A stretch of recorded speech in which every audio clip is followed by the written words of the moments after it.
Hoje somos abençoados por apresentar uma dessas palestras perspicazes intitulada Nada é o que parece, parte 2 de 3, entre mestre e discípulos, dada em inglês, em 27 de agosto de 2013, França.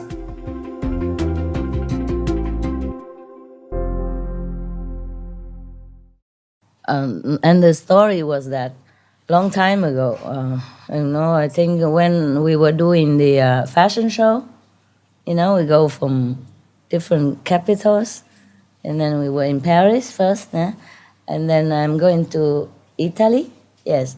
And while in between the show, there were 10 days long without anything to do at that time. And so we rent a place in France, where we are just eating something, and then we rent a place somewhere near Monaco, yes. And then every day we just sit, not doing nothing. So the guys see that I'm bored, stiff. Every day just listen to the guardian, the group that come with me, they're snoring and rattle all the windows. And I say, could you guys please do something about it? I can hear you from upstairs. And the window rattle. Because if one guy snore, it's not too bad. But all of them snore together. Wow, it's like an opera. Like an orchestra.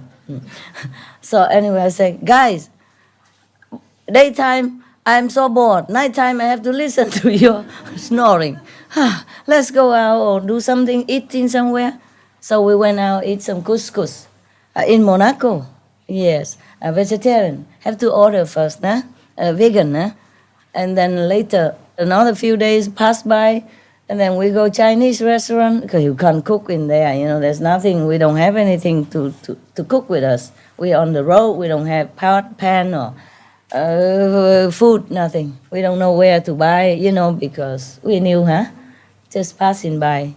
Okay, we went to the restaurant Chinese, and then what, I don't remember, but and then we run out of program. They run out of program for me.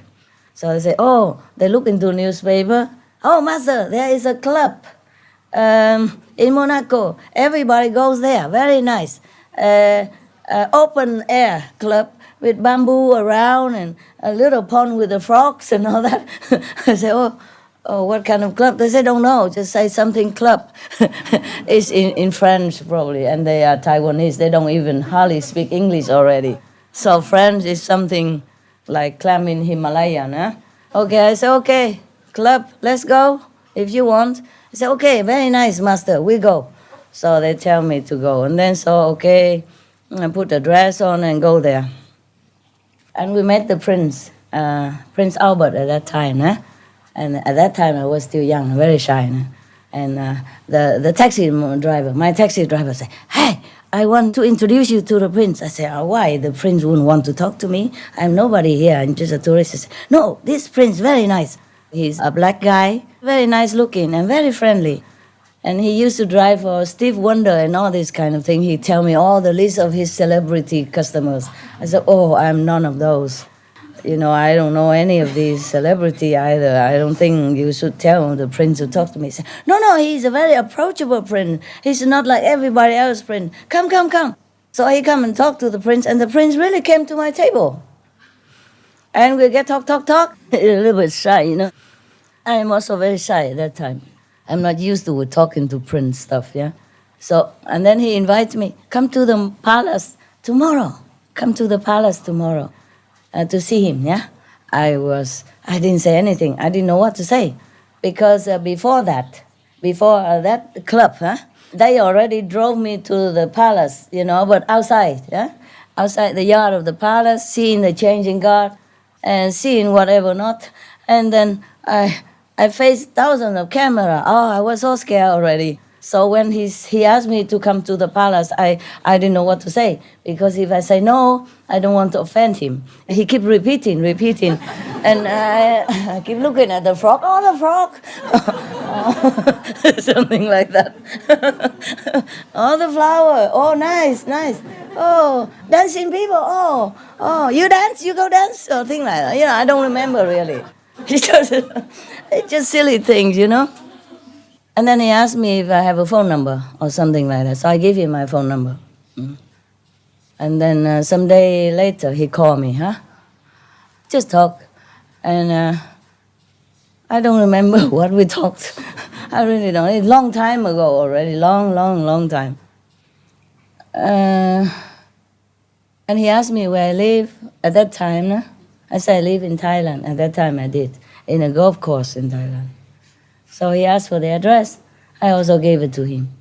And then he went to Thailand shortly afterward. He probably think I was a princess or something of Thailand, right? He didn't know. You know. Anyway, whatever it was. Well, why I tell you all this? Why did I tell you all this? Okay, because of the pizza restaurant.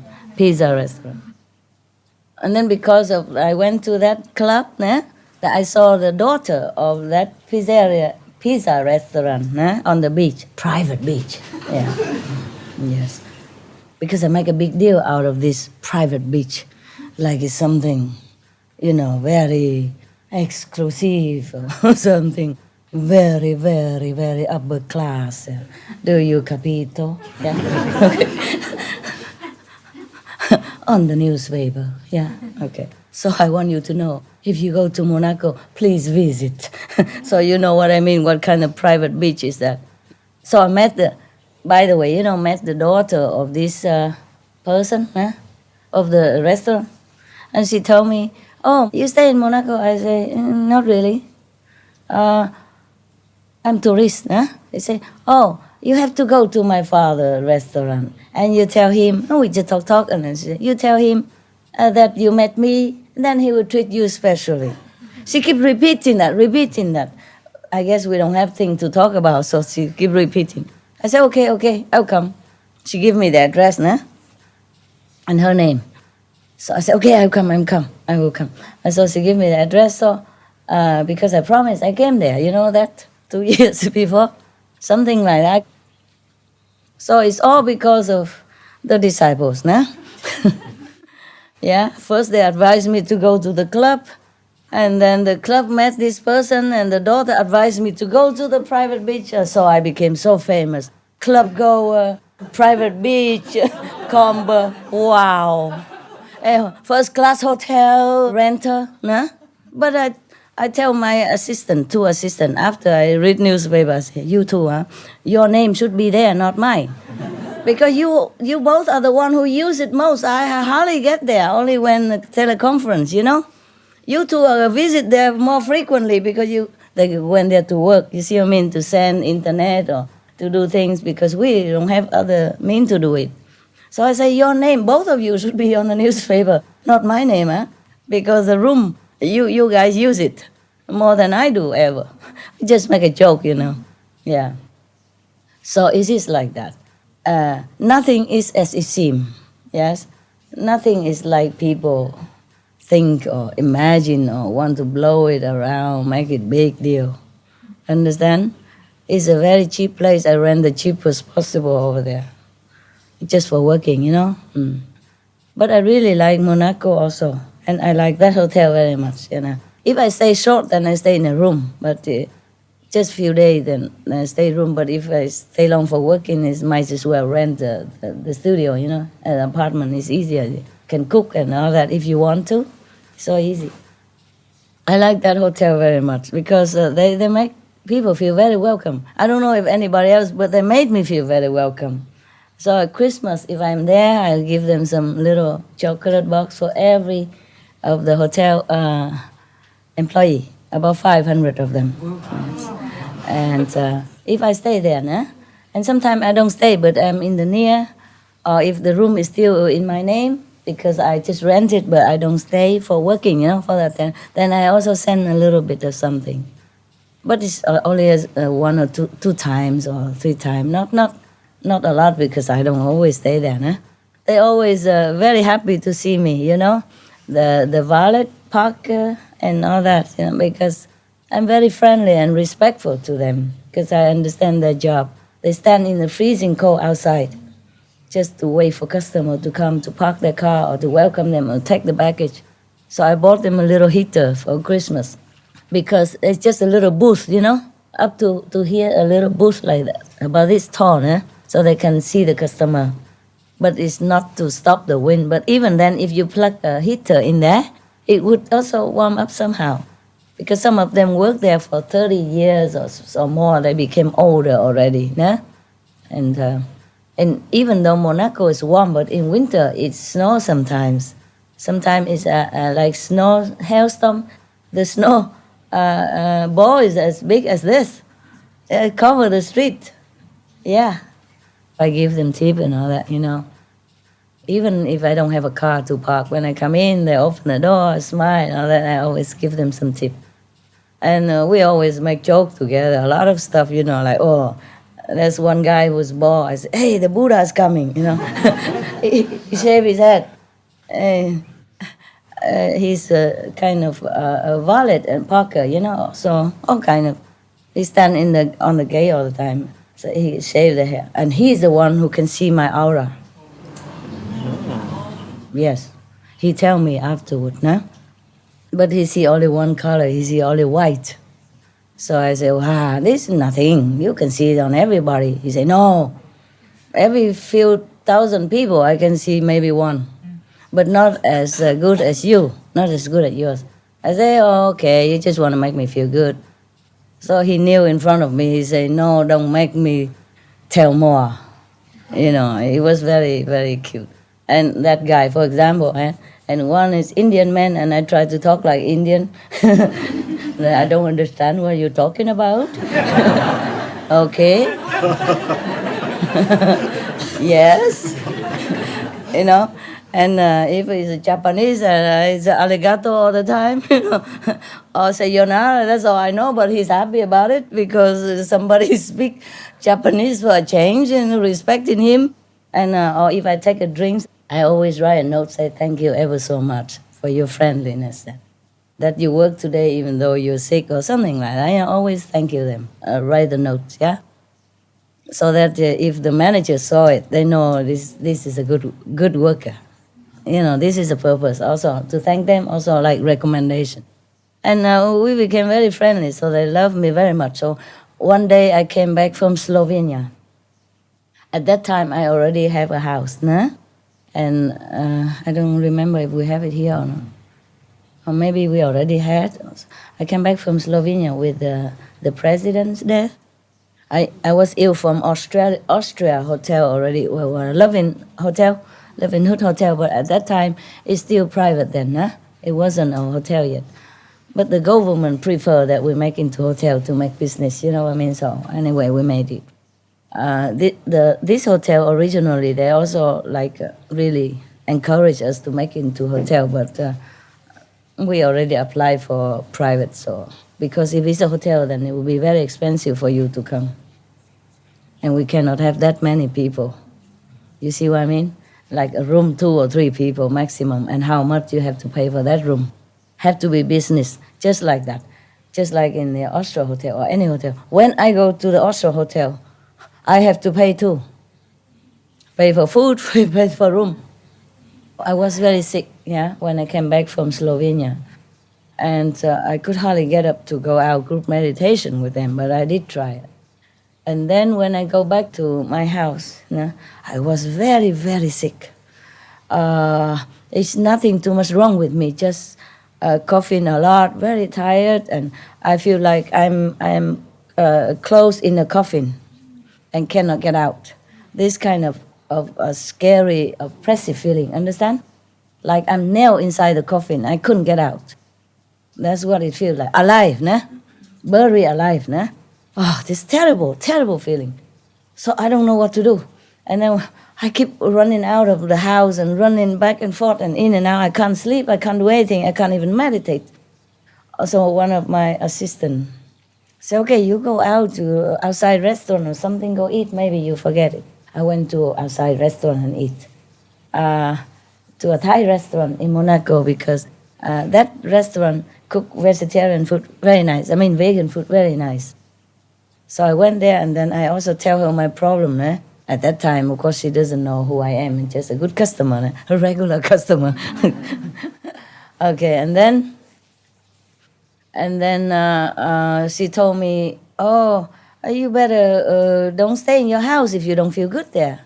You go to stay in the hotel where you stayed before because you feel good there, no?" I said, "Yeah, yeah. Actually, it's true, huh? Whenever I was there, I was always sick. But then after a while, after some days, I feel better. Maybe because it's next to the sea, or maybe because I have nothing to do. I go drink cocktail in the bar, the fruit juice cocktail. I don't have anything in the house. I can't cook. So I go there, drink fruit juice a lot. Got nothing else to do. Can't cook up in the house all the time. So instead of go anywhere, I just go in the bar downstairs, convenient, and drink the fruit juice cocktail and talk to the people. So I said, yeah, yeah, it was good. Actually, maybe I should go. And then I went there, and I changed from one room to another, couldn't feel better. But finally, at last, yeah, I feel better. So I choose, the smaller room to stay long, and then continue to do my work. I was worried I couldn't because I have appointment to what day to do what, remember? If not speaking to disciples group, then speak to the world or SMTV, I can't remember. I was kind of busy though, huh? Yeah. So that was a hotel that I know, yeah? And it's easy, and I know there's internet free. Not normally, if you don't stay long like that, if you stay in a small room, a normal room, they charge you 19 euro per day. Understand? So actually, you rent an apartment is lucrative because we use a lot of internet there, for sending video or recording or teleconference, all kind of things. But normally, it's not the first hotel that I do it. When I'm on the run, we always do it in the hotel. When we can rent a conference room, it's good. If not, we do it in a hotel with just a small little camera, yes, and the driver has a little pocket computer. Yeah. That's why sometimes you see the picture lousy, and looks strange, huh? Yeah, because of that, yeah. But it's better than nothing. I had to keep my promise, I run to Canada, I do it in a hotel. I run to, Switzerland also in a hotel. Italy in a hotel. France in a hotel. Monaco hotel. Oh my God. Just like one time I was in America. I had to go and attend some of the invitation of the Hollywood movie stars, kind of Oscar things, yeah? And then everybody is obliged to go by limousine, not by normal car, obliged, yeah. And also, one time I was very sick also, and we had a limousine also to go to see one of your sister opera. She's opera singer, eh? And of course we went to see her. And I was very sick, so we have a lot of stuff, medicine and all kind of things to go. So they rent me a limousine also. I don't know if it is obliged or not, but I had to lay down. You see, that's why. Maybe that's why. And so somebody also say that I go on limousine. I said, tell him I go also on airplane even. I go on all kind of airplane. All the airplane I use. Not just limousine is nothing. So funny how people think. There I was happy to find a room to do a video conference to save the world while they are thinking whatever they are thinking. Yeah, understand? So happy to find a room that's vacant that can use. You understand? With high-speed internet and all that. So happy and thanking God, and while they're thinking or whatever they're thinking. It's really strange world. Cho con hỏi câu hỏi. Sư phụ cho con nói tiếng Việt đi. Dạ cuối năm lễ 6 Thái Lan thiền thất với sư phụ, ngày đầu đêm đầu con xuống con đi cộng tu với bà chị đồng tu. Cái cử 3 giờ tới 7 giờ sáng. Con ngồi trước cái bàn của sư phụ, tại vì đông quá cái quán dạ xứ âm với dắt con ngồi gần đó, nhưng mà đằng sau cái máy lạnh nó to quá. Con nói thôi rồi ngồi chỗ này chắc là lát mình quán âm không nghe được cái gì hết. Nhưng mà một lát con quán âm cái tự nhiên con nghe tiếng sư phụ ca. Cái con mừng quá, con nói ôi sư phụ tới rồi ca cho các đồng tu nghe, rồi mình còn ngồi đây quán âm. Cái con mới mở mắt ra, ủa tôi hả, không có ai hết hả? Cái con nói, vậy là con có experience. Cái con nhắm mắt lại nữa, cái con còn nghe được sư phụ ca cho con nghe nữa. Mà trong cái lời ca sư phụ nghe rất hay, rất êm dịu, mà có tiếng gõ, cái trúc với cái trúc gõ của sư phụ, tóc mà nghe rất là hay. Rồi cái con mới định tâm lại, con nói để nghe coi sư phụ hát tiếng này tiếng gì. Cái con nói không phải tiếng Việt, con không phải tiếng Tàu, con không phải tiếng Anh. Con nghe người con khoan thai thấy khỏe khoắn lắm. Cái đâu một chạp khoảng chắc 15-20 phút cái tự nhiên cái nghe cái tiếng sư phụ nhỏ lần. Cái hết sư phụ. Rồi cái ngày thứ hai nữa, con cũng lay xuống, cũng vừa đúng 3 giờ, cũng được hộ pháp dẫn ngay cái chỗ ngồi con nói rồi thôi cũng vậy. Nhưng mà con nghĩ cái đầu óc hơi tham, con nó biết đâu sư phụ cho mình cái thể nghiệm nữa. Cái hồi Quan Âm tự nhiên con thấy trước cái trán đó sư phụ, nó nhột như ai rờ á. Cái tự nhiên thấy nó xoay chuyển. Cái làm như là ai kéo cái màn đi lên, rồi ai kéo cái màn đi xuống. Trước mắt con cả một bầu trời sáng trưng. Con thấy con mừng quá, con khỏe quá. Con vừa mừng xong cái sư phụ, cái con thấy con có một con bồ câu trắng mà sáng trong, nó từ bên mắt trí huệ con bay ra khỏi không trung đó, rồi cái nó quẹo ta mặt. Cái vừa tới vậy cái thấy con nữa, con thứ hai nó lớn hơn con thứ nhất. Nó cũng bay lên mà trắng sáng đẹp lắm sư phụ. Cái nó bay lên cao hơn cái con thứ nhất, rồi nó cũng quẹo tay mặt. Rồi cái vừa mừng xong cái con thứ ba nữa sư phụ. Con thứ ba này nó to hơn hai con cua nhiều lắm, mà nó trắng sáng đẹp lắm. Cái nó bay thẳng lên mà nó không bay bằng cánh mà nó bay bằng đứng sư phụ. Nó quạt hai cái này quạt như mà bay đứng lên nên tuốt trên cao. Cái mắt khúc, cái tự nhiên con thấy mắt khúc rồi cái tự nhiên sao con thấy cái mắt trí huệ làm như cái kéo màn xuống, kéo màn lên đóng lại sư phụ. Cái đó trải nghiệm của con ngày thứ hai. Vậy là cái trải nghiệm của con ở Thái Lan sư phụ. Dạ. Good for you. Dạ, cảm ơn sư phụ. You're welcome.